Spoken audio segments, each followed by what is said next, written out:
karaniwang panahon.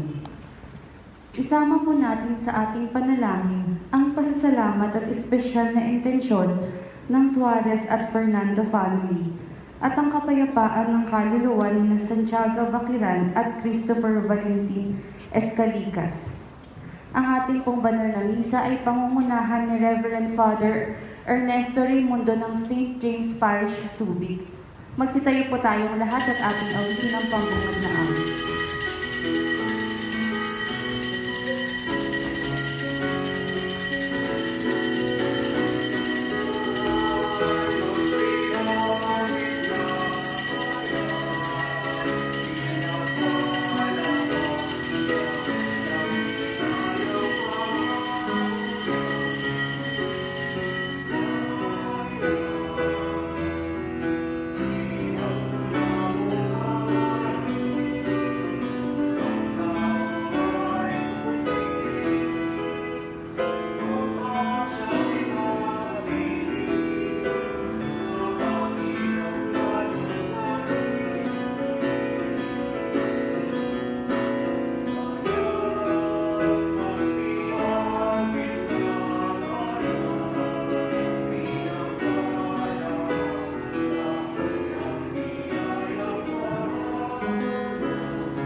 Magsimula tayo sa ngalan ng Ama, ng Anak at ng Espiritu Santo.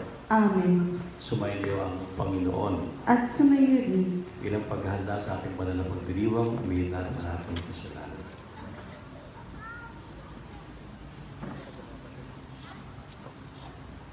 Sinugong tagapagaling sa mga nagsisisi, Panginoon, kaawaan mo kami. Panginoon, kaawaan mo kami. Dumating tagapag-anyaya mga makasalanan magsisi, Kristo, kaawaan mo kami. Kristo, kaawaan mo kami. Nakalukulukas aming Diyos Ama para pamagitan kami, Panginoon, kaawaan mo kami. Panginoon, kaawaan mo kami. Kaawaan tayo makapangyarihan Diyos, patawarin tayo sa ating mga kasalanan at patubayan tayo sa buhay na walang hanggan. Amen.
Ama naming makapangyarihan, pinangangatawanan mong manahan sa mga may tuloobing tapat at maasahan, hagandang lumuha kami naway makapamuhay bilang mga mapalad na maging iyong tahanan.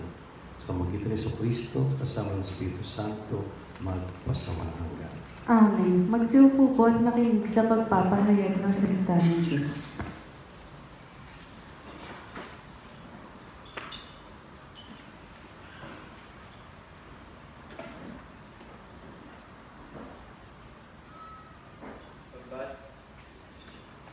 Pagbasa mula sa aklat ni Propeta Jeremias. Ito ang sinasabi ng Panginoon, parurusahan ko ang sino mang tumatalikod sa akin at nagtitiwala sa kanyang kapwa, sa lakas ng mga taong may hangganan ng buhay. Ang katulad niya ay halamang tumubo sa ilang, sa lupang tingang, at sa lupang maalat na walang ibang tumutubo. Walang mabuting mangyayari sa kanya. Ngunit maligaya ang taong nananalig sa poon, pagpapalaki o maasa sa kanya. Ang katulad niya ay halamang nakatanim sa tabi ng batisan.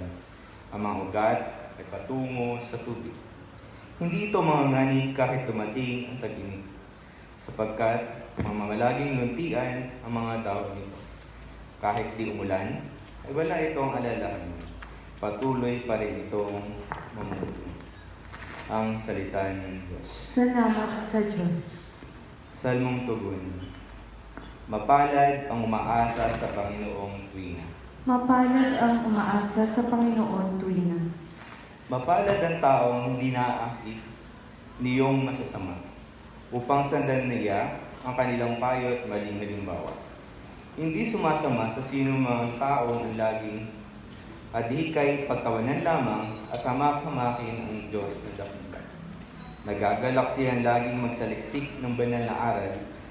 Ang utos ng poon siyang binubulay sa gabi at araw. Mapalad ang umaasa sa Panginoon tuwina. Ang katulad niya ay isang punong kahoy sa tabing batisan. Sariwang ang dahot, laging namumunga sa kapanahunan. At anumang gawin ay nakatitiyak na magtatagumpay. Mapalad ang umaasa sa Panginoon tuwina. Ngunit ibang-iba ang masamang tao. Iba ang kawagis. Siya ay natatangay at nagpapadpad kung hangin umiihip. Sa taong matuwid ay Panginoon ang siyang mag-iingat. Ngunit kailanman ang mga masama ay mapapahamak. Mapalad ang umaasa sa Panginoon tuwina.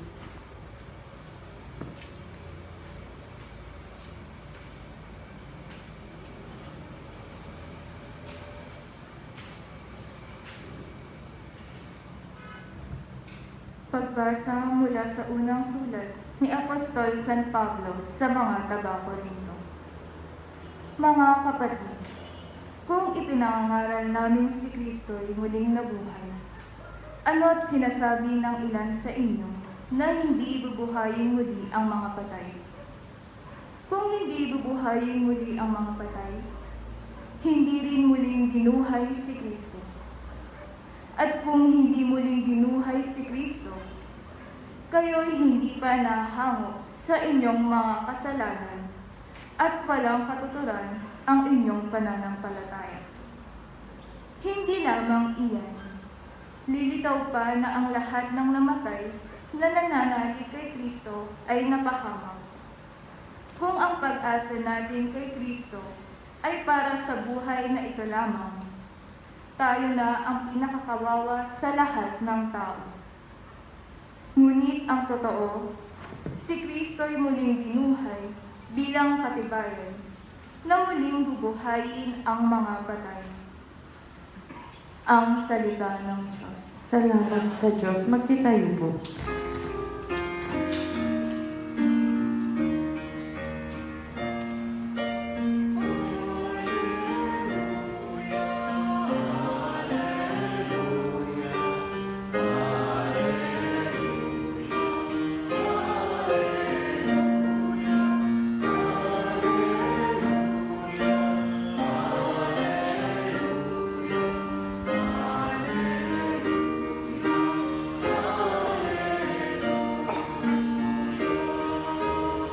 Magalak kayo't magdiwang, malaki ang nakalaang gantimpalan ninyong tanan.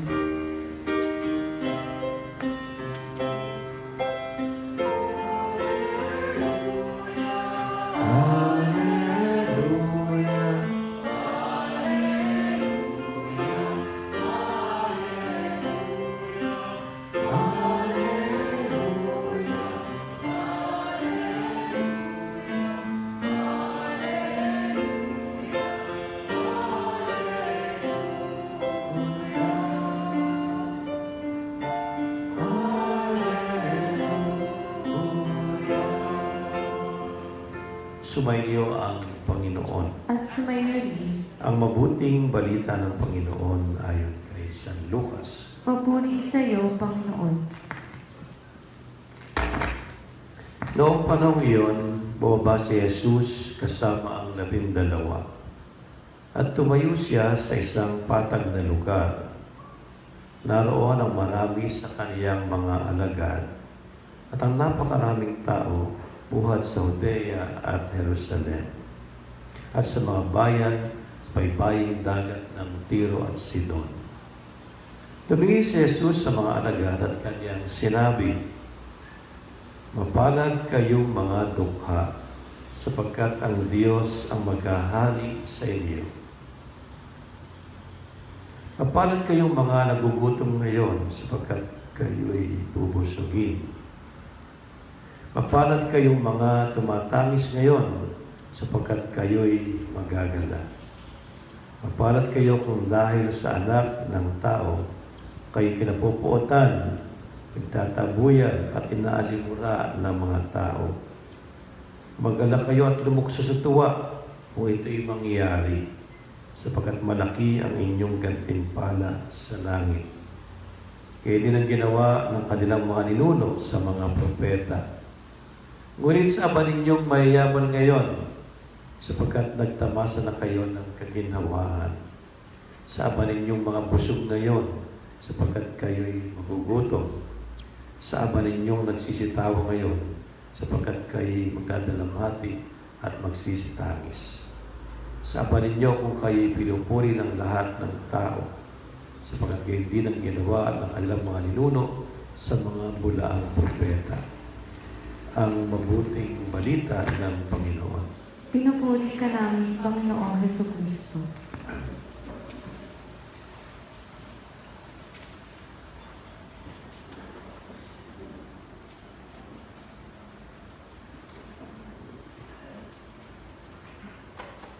Sa atin po mga tao, hanggang natin po ang maging maligaya, maging masaya. At ibang-ibang klase po ang ginagawa ng tao para maging masaya.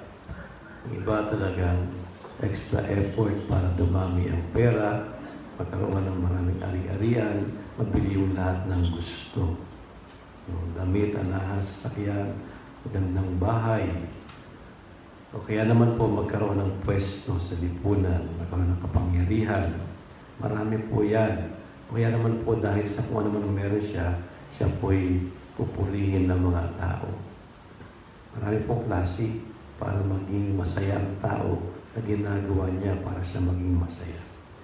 Pero po pag tinanong niyo po ang Panginoon, sino ba talaga ang maligaya? Sino ba talaga ang masaya? Anong isasagot sa iyo ng Panginoon? Sa atin po narinig na mabuting balita, si Jesus nagbanggit ng mga salitang mapalad kayong mga dukha, mapalad kayong mga nabugutom, mapalad kayong nagsisitangis ngayon. No? So, sabi niya mapalad. Yung pong salitang mapalad, hindi po yun katumbas ng swerte pagka ang ating kainin ay Biblia. Yung salita po mapalad, salin po sa Tagalog na salitang Griego, yung original sa Bible, Makarios. At yung salitang Makarios, ibig sabihin niya ay paliligayahin ka, pasasayahin ka. Yan. Bibigyan ka ng kagalakan. Yan ibig sabihin nun, yung mapalad. Sa English po kasi ang English ay blessed are you. No? Sabihin merong nagbibigay ng blessedness, may nagbibigay ng pagpapala. So, ang talagang magiging maligaya ay yung may nagbibigay sa kanya ng kaligayahan. At sino po yun? Pag sa Bible po, binanggit po yung passive form ng verb. Yun po yung paliligayahin ka o panasayahin ka. No? Ang pinakakikilos po noon ay ang Diyos. So ang Diyos ang magbibigay ng tunay na kaligayahan. Kaya nga, pag sinabi yung mapalad ng mga dukha, mapalad ng mga nagugutom, nagsisitangis, medyo magtatanong tayo kay Jesus, bakit sila mapalad? Nangyang kasagsagan po ng pandemya, ang dami pong naghirap, di ba? O masaya ba sila? Po mga nagugutom din, di ba? Masaya ba sila? Di ba? Kaya yung mga naulila, namatayan dahil na-COVID ang mga mahal sa buhay, masaya ba sila? Nagsisitangis sila. So isipin mo, parang hindi yata iyan ang ibig sabihin ng maging masaya. Pero ano ba talaga ang ibig sabihin ni Jesus? Bakit sila mapalad? Ito yung mga taong dahil naranasan nila ang walang-wala at walang maasahan kahit ng kanilang kapwa. Ang taong inasahan na yung Diyos.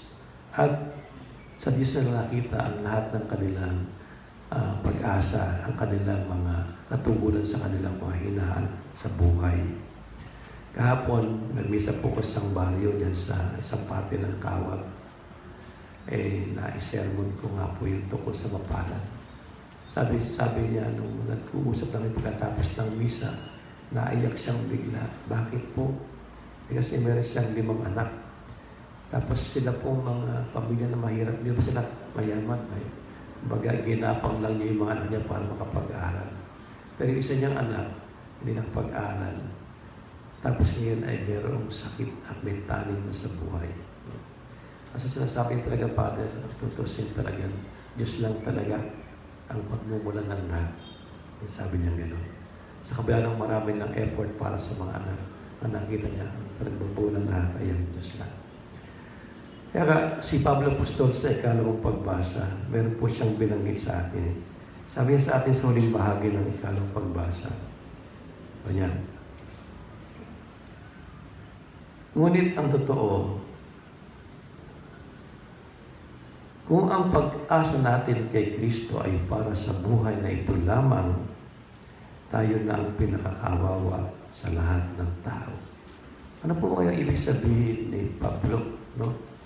So, ngayon po sa ating panahon, maraming mga ngaral sa telebisyon, di ba?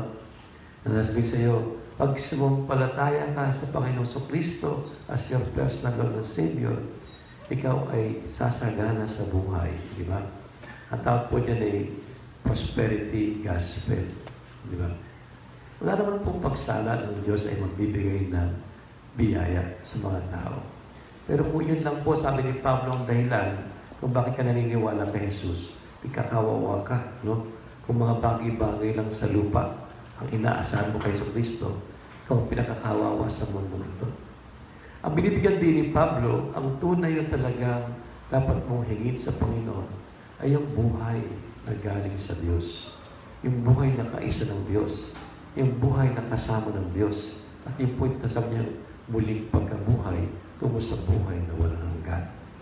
Kaya pinagdidiinan niya si Kristo yung muling na buhay. Kaya hindi yung mga bagay na i-enjoy mo lang sa mundong ito ang pinakamahalaga, kundi ang Diyos mismo kung siya yung kasama mo dito sa lupa hanggang sa kabila, hanggang sa langit. Yun po yung pinaka-importante na nagbibigay ng tunay na kaligayahan. Meron pong isang lalaki na taga Laguna, madasalin po siya. Araw-araw nagsisimba, nag-urusal ng nobena. Isa lang po ang kahilingan niya sa Diyos, sabi niya, na siya ay palaguin ng kanyang negosyo. Negosyante po siya. Pero sa tagal niya nang nagsisimba araw-araw, nagdarasal ng rosaryo, ng nobena, ang negosyo niya hindi umaangat ng mataas, konti lang, mabagal. Kaya isang araw sabi niya, wala namang silbing maniwala sa Diyos. Kaya tinigil niya na ang lahat. Sabi niya, gagamitin ko na lang yung oras kong pagdarasal, pag-isimba sa pagninegosyo. At umusad naman po ang negosyo niya. Umulan siya agad, lumaki ang negosyo niya. Sa madaling sabi, yung pangarap niya, yung kanyang 3 anak ay mapag-aral sa maiiging paaralan at umasenso sa buhay. Nangyari po. Naging professional lahat At nagtatrabaho na sa Makati, sa business din dito Makati, hindi mo na kayo makita. Tapos isang araw, birthday niya, pinauwi niya yung tatlong anak niya para may birthday sa kanya sa Laguna. Nagpasya po yung mga anak niya na magsabay-sabay na umuwi sa isang sasakyan. Pero hindi siya nakarating sa bahay. Ang dumating po sa bahay, pulis. At sinasabi po sa tatay na ang malungkot na balita na aksidente yung sasakyan ng anak niya at lahat sila nasawi. No? Doon nakita ng tao ito, anumang tagumpay sa mundong ito ay hindi talaga matuturing na kaganap ng tagumpay. Kaya doon niya nakita na sa bandang huli kung saan makakarating ang kanyang anak kung naniniwala sila sa Diyos, may isa-isa yung kanilang kamatayan. Ay nagbalik siya sa Panginoon at nag-serve siya sa simbahan mula noon. No? So, yun po yung pinasabi sa atin. Ano yung pinakamahalaga? Na talaga nagbibigay ng kaligayahan ang Diyos mismo, hindi yung mga ibinibigay niya. Yung mga ibinibigay ng Diyos, para lang tayo mapabuti ayon sa gusto ng Diyos. Kaya minsan kahit may hiningi ka sa Diyos, hindi niya binibigay kasi mas alam niya ang para sa iyo. So yun po yung isang bagay nating magandang pagnilayan. No? Unahin mo ang Diyos at ang lahat mapapasa di ba? Sabi sa Gospel St. Matthew, seek ye first the kingdom of God, and all these things shall be yours. So hindi po sinasabi ni Jesus na hindi ka naman niya bubusugin, hindi ka naman niya aaliwin. Ang sinasabi lang niya, unahin mo ang Diyos kaysa yung hinihiling mo ibibigay niya sa iyo. Kaya medyo nga tumingin ako sa binasa kong gospel kami. Kasi po sa ibang version po, mapapalad ang mga nagugutom, mapapalad ang mga sapagkat sila'y bubusugin ng Diyos. So, hindi naman papanatilihin gutom, di ba? Mapapalad ang mga tumatangi sapagkat magagalang sila, hindi naman panatilihin malungkot, no? Kaya lang, unahin mo muna ang Diyos. Kilalanin mo muna ang paghangad mo una sa lahat sa Diyos. Yun po yung pinakamahalaga. Kahit si Pedro Apostol, nung sinabi ni Jesus minsan sa kanila, ang sino mo nagnanais sumunod sa akin, kailangang iwanan niya ang kanyang pamilya, ang kanyang ari-arian, at sumunod sa akin at pasanin ang kanyang krus. Sabi ni Pedro, para po kami Panginoon, iniwanan po namin lahat dahil sumunod kami sa iyo. Ang sabi ng Panginoon, madodoble lahat, maliban sa asawa. Hindi naman sila yun. Pero, nadami, no? Sabihin, basta malagas, number one si Jesus. Kaya nga yung huling bahagi ng sasang mapalad, yung mga taong pinag-uusig, kahit na inaalimura, dahil sa anak ng tao, si Jesus mismo, dahil sila'y nanandangan kay Jesus, kahit ano mangyari. Sabi niya, maganda kayo at lumukso sa tuwa, sapagkat magdiyan yung gantimpala sa langit. Di ba? So dahil number one talaga ay ang langit. No? Kaya tuwa-tuwa po ko sa San Parishioner dito sa St. James. Sa kausap ko po sila. Ayan. Kinukwento ng mga kasama niya, Father, ang yaman po niya. Hindi mahal na mayaman kasi simple lang magdamit no? Hindi makita talaga kahit paglinggo, simple lang sa pagdamit niya. Ang linggo. Tapos talaga ng pera talaga humayaman. Yung tao, sabi niya, no, talagang pag kami nakita kong oportunidad para sa negosyo, papasukan ko at mahusay siyang magnegosyo. Talagang lahat ng personal yung negosyo, muunlad, maasenso. Pero sabi sa akin, Father, nung pumasali ako sa grupo ito, kasi sinali ang grupo ng Catholic group, no? At nagkaroon kami ng karanasan, yung katumbas po ng Life in the Spirit Seminar, na talagang iba yung pinaramdam sa akin ng Diyos, no? At tuwing meron po mga teaching sa mga kaalaman sa buhay ng mga Diyos, talagang iba po yung pakiramdam ko, iba po yung kasiyahan ng puso ko. Kaya ako, Father, dati, marami akong kayamanan. Una ko po lagi negosyo, no? Pero kahit hindi ko naranasan ng kasiyahan ko ngayon sa aking pagkalapit sa Diyos, kumpara noon ang negosyo. Kaya po ngayon, Father, sabi niya, basta may gawain ng aming grupo, hindi po sila isa sa ibang grupo ito. At meron pong pag-aaral sa salita ng Diyos, iiwanan ko yung negosyo ko, pupunta ako doon. Katunayan, inaliyahan ko siyang manguna sa pagbuo ng grupo na makikipagtalas-talas sa mga tao, yung pangyayari po, yung sinidal conversation. Kasi niya, meron siyang 5 grupo na makikipagkwentuhan sa mga tao sa hanggang niyang maibalita sa iba yung kanyang karanasang maganda sa Diyos. So, ganun po yung pagbabago sa kanyang isip at sa puso. Napakahalaga ng Diyos sa buhay niya ngayon. Hindi niya may pagpapalit sa anumang negosyong meron siya. Yun po yung sinasabi sa atin ng Panginoong Jesus. No? Tunahin mo ang Diyos at ang lahat ng tunay na makabubuti sa iyo, mapapasa iyo. Kaya lang po ang Diyos nakakaalam kung ano tunay na makabubuti sa atin. Kaya yun po yung paalala sa atin ng Panginoon ngayon. No? Kasi sabi ni Jesus, kayo mga mayaman, sa aba ninyo. No? Sa aba ninyong mga busog ngayon. Sa aba ninyong mga na maligaya ngayon. Bakit? Kasi po yung mga mayaman, gusto pa lalong yumaman. Ayaw mabawasan ng pera, di ba? Kaya ang atensyon nila sa pagpapayaman. Minsan, unang dahilan para magkaroon ng pera para sa mga anak. Nakalimutan na pati mga anak para sa negosyo, di ba? Yun po ang tukso ng kayamanan. Nakalimutan siya ng Diyos, no? Ganun din po, pag sobrang busog mo, isip po ba yung pagkagutom ng mga taong minamahal ng Diyos na walang makain? Hindi na, hayaan mo sila. Basta kumakain ako sa lahat ng masarap na restaurant, di ba? Kaya yung mga mayaman, may mga mayaman, hindi naman po lahat. May mga talagang sobrang kinakain, sobrang bonggang-bongga. Nakakalimutan na ng Diyos. Kasi nga masyado silang aaliw sa mundong ito. Di ba? Manapit na po ang Quaresma. Isang paraan para maalala mo ang Diyos, huwag kang kumain pag-ayuno ka, di ba? Yan ang practice natin. Kasi nga, pag naranasan mo ang magutom, kailangan mo kayo na may mawala sa iyo. At kung nagdarasal ka, ano yung pinakamahirap mawala sa iyo? Ang Diyos. Kaya nga yung unang pagbasa sa kayo sa Salmong 2:1, anong reminder niya? Yung mga taong tinalikuran ng Diyos dahil mas nagtiwala sa mga tao at tinalikuran ng Diyos, parurusahan ng Diyos. No? Sa ating pong panahon ngayon, mag-eleksyon na. Ang daming sasabi, ako ang pagtiwalaan ninyo. Bibigyan ko yung ayuda pag mayroong problema, di ba? Ako ang iboto ninyo. Bibigyan ko yung trabaho, di ba? Kung ano yung mga pangako ngayon, no? Silang pagtiwalaan ninyo. Kahit may katiwalian ang kilos, no? Pero hindi po yun, eh. Ang pagtiwalaan ay ang Diyos. Kaya anong ibig sabihin ng pagtiwalaan ng Diyos?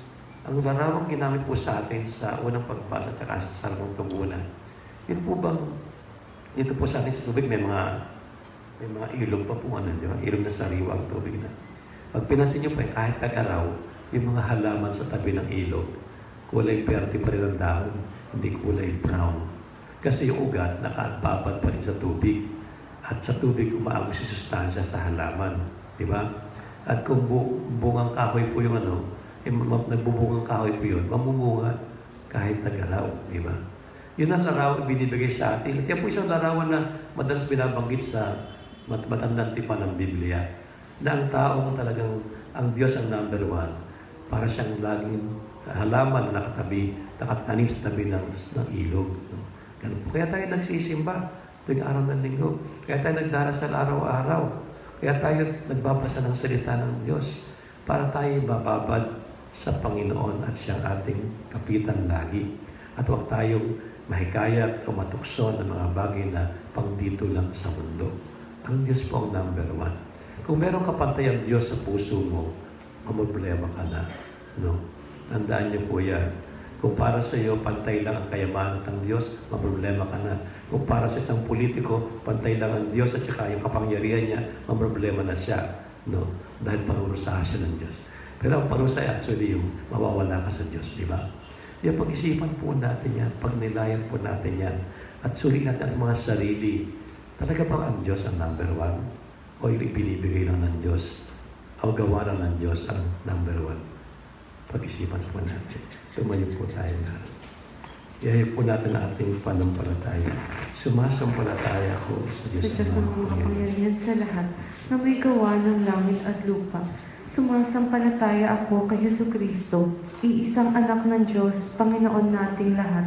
Nagkatawang tao siya lalang ng Espiritu Santo, pinanganak ni Santa Mariang Birhen, pinagpakasakit ni Poncio Pilato, ipinako sa krus na matay inilibing, nanaos sa kinaroroonan ng mga yumao, nang may 3 araw na buhay na mag-uli, umakyat sa langit, naluklok sa kanan ng Diyos amang mga pangyarihan sa lahat.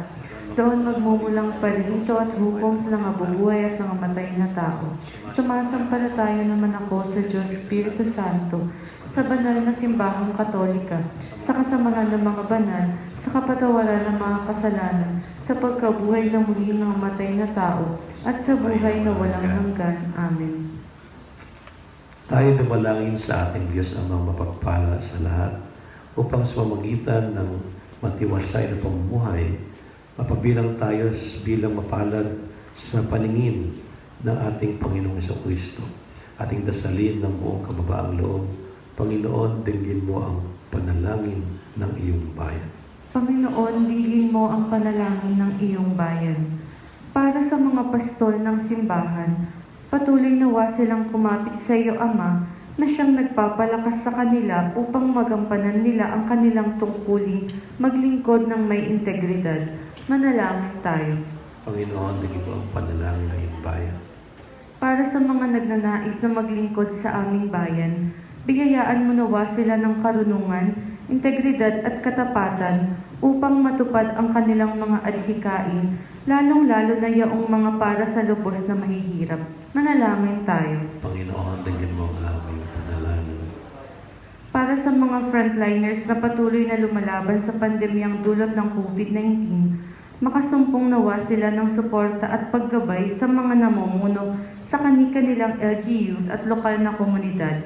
Manalangin tayo. Panginoon, digin mo ang panalangin ng iyong bayan. Para sa aming lahat na natatipon ngayon, tulungan mo kami sa aming adhikaing magpakabuti sa pamamagitan ng patuloy na pagmamahal sa kapwa upang mapabilang kami sa mga taong mapapalad sa harap mo, O Diyos. Manalangin tayo. Panginoon, digin mo ang panalangin ng iyong bayan. Para sa mga kapatid naming pumanaw, kahabagan mo nawa sila upang ganap silang makasapit sa buhay na walang hanggan. Manalangin tayo. Panginoon, digin mo ang panalangin ng iyong bayan. Sa ilang sandali ng katahimikan, itaas natin sa Diyos ang ating personal na kahilingan, gayon din ang mga taong lubos nangangailangan ng ating panalangin. Manalangin tayo. Panginoon, digin mo ang aming panalangin ng iyong bayan. Amang Diyos, digin mo po ang mga panalangin ng iyong bayan na patuloy na umaasa sa iyong walang hanggang habag at awa. Sa pamagitan ng aming mga panalangin, maalaala nawa namin, tunay kaming pinagpala sapagkat nariyan lagi para sa amin si Jesucristo, anak mo at aming Panginoon. Amen.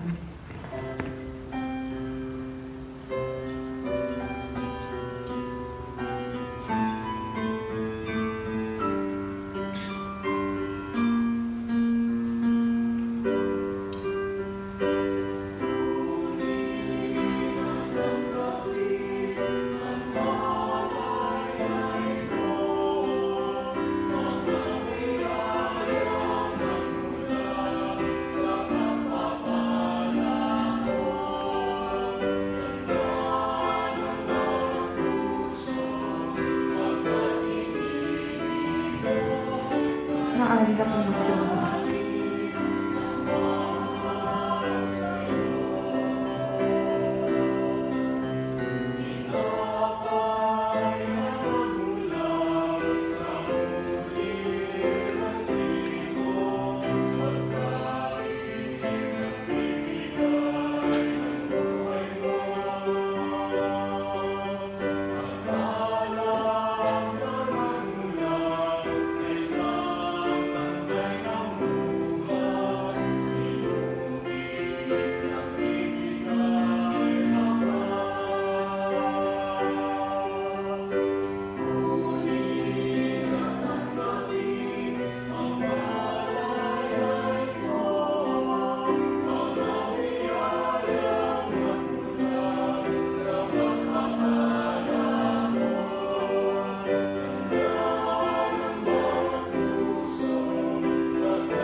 Manalangin po mga kapatid upang itong ating paghahain ay kalugdan ng Diyos Amang makapangyarihan.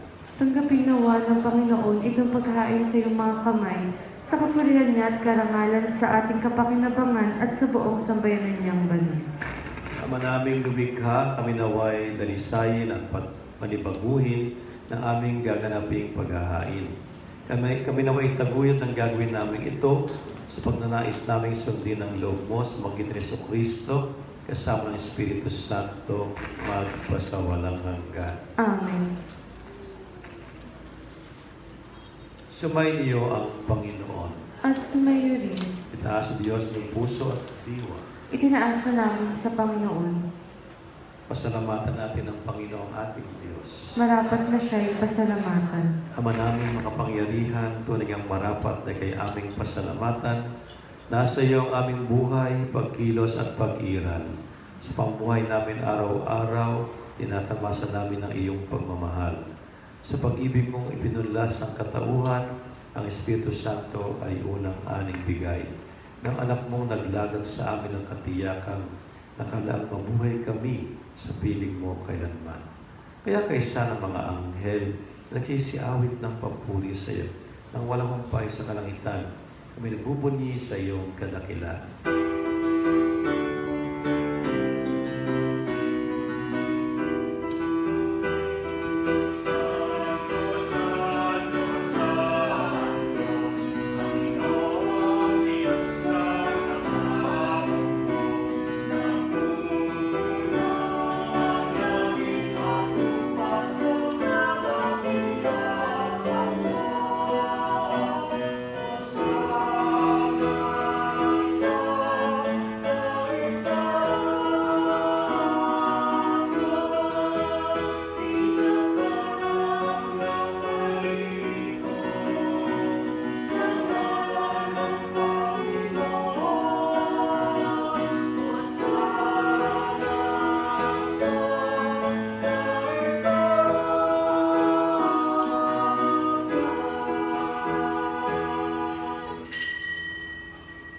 Ama naming banal, ikaw ang bukal ng lahat ng kapanalan. Kaya sa pamamagitan ng Espiritu, ginimbaga ng mga kaloob na ito, kung para sa amin maging katawan at dugo ng aming Panginoong Heso Kristo. Bago niya pinagtiis ang pusang loob na magnandog, ginawakan niya ang tinapay. Pinasalamatan kanya, pinaghati-hati niya yun. Iniabot sa kanyang maalagad at sinabi, "Ang gabi ninyong lahat ito at kanin, ito ang aking katawan ay hahandog para sa inyo."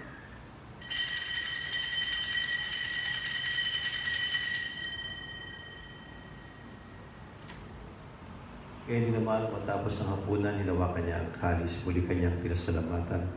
Inibot niya ang kalis sa kanyang mahalagad at sinabi, "Tanggapin ninyong lahat ito at inumin. Ito ang kalis ng aking dugo ng bago at walang hanggang tipan.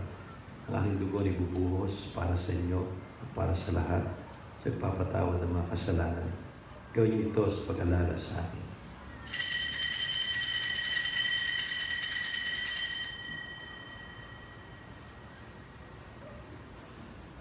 Ipagbunihin natin ang misteryo ng pananampalataya.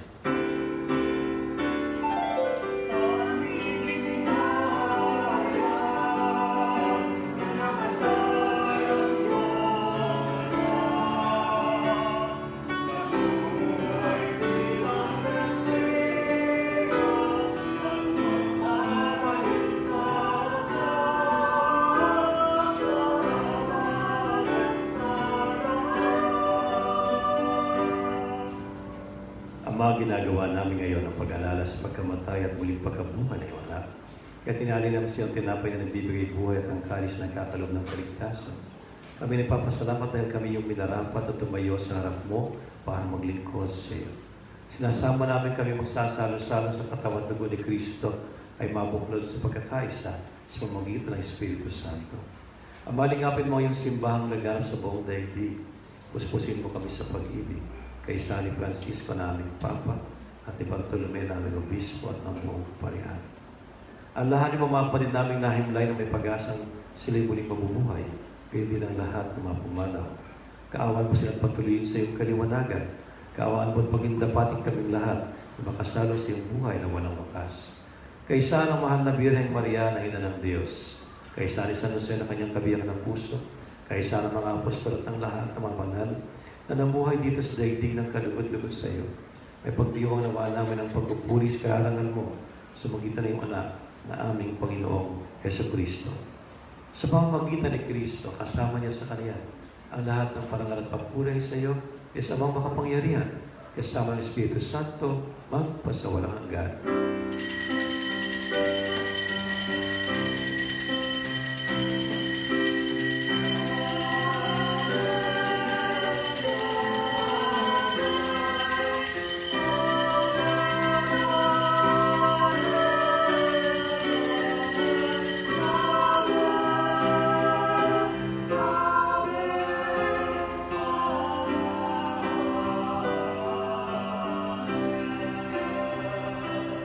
Sa tagubilin mga gagaling na utos sa turo ng Jesus na ating Panginoon at Diyos, payag po natin ng lakas loob.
Iniibig namin o aming amang Diyos na kami yadya sa lahat ng masama.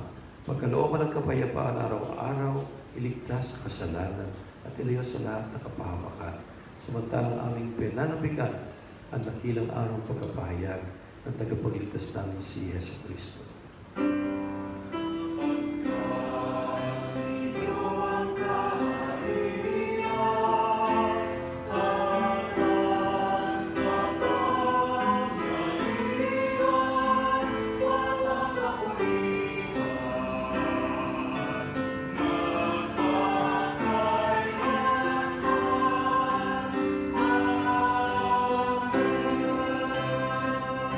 Panginoong Jesucristo, sinabi mo sa mga apostol, kapayapaan iniiwan ko sa inyo, aking kapayapaan ibinibigay ko sa inyo.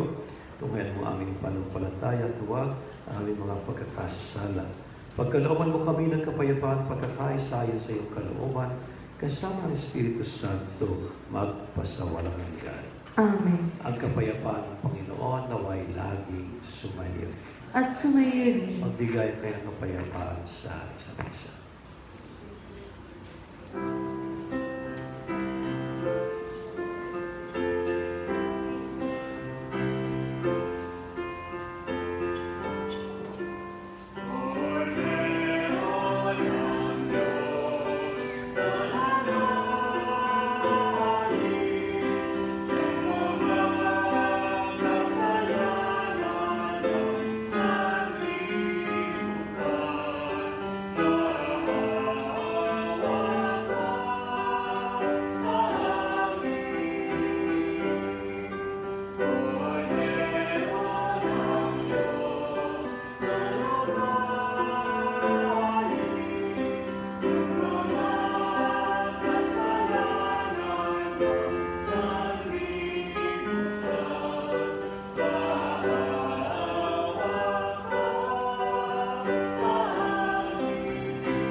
Ito ang kordero ng Diyos na nag-aalis sa mga kasalanan sa libutan. Pagpalain niya sa kaniya ito mga Panginoon, hindi ako karapat-dapat na magpatuloy sa iyo. Ngunit sa isang salita mo lamang ay gagaling na ako.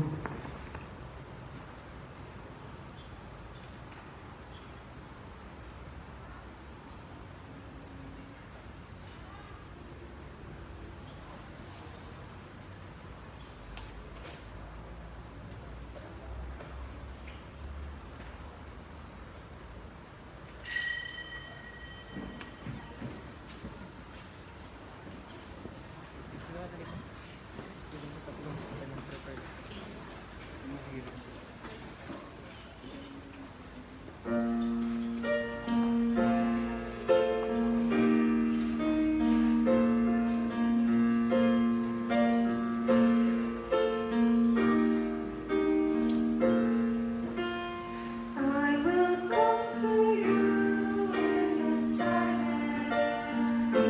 I will lift you from the sea. You were in my heart, I gave was my joy. Just in the room on your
Magsitayo po.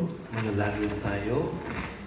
Ama naming mapagmahal, kaming pinapagsalo mo sa banal na pakikinabang, kay gayon mong laging manabik na pagsaluhan ang kalumong ito na sa aming kabubuhay sa magitan ni Kristo kasama ang Espiritu Santo magpasawalang hanggan. Amen. Sumayin niyo ang Panginoon.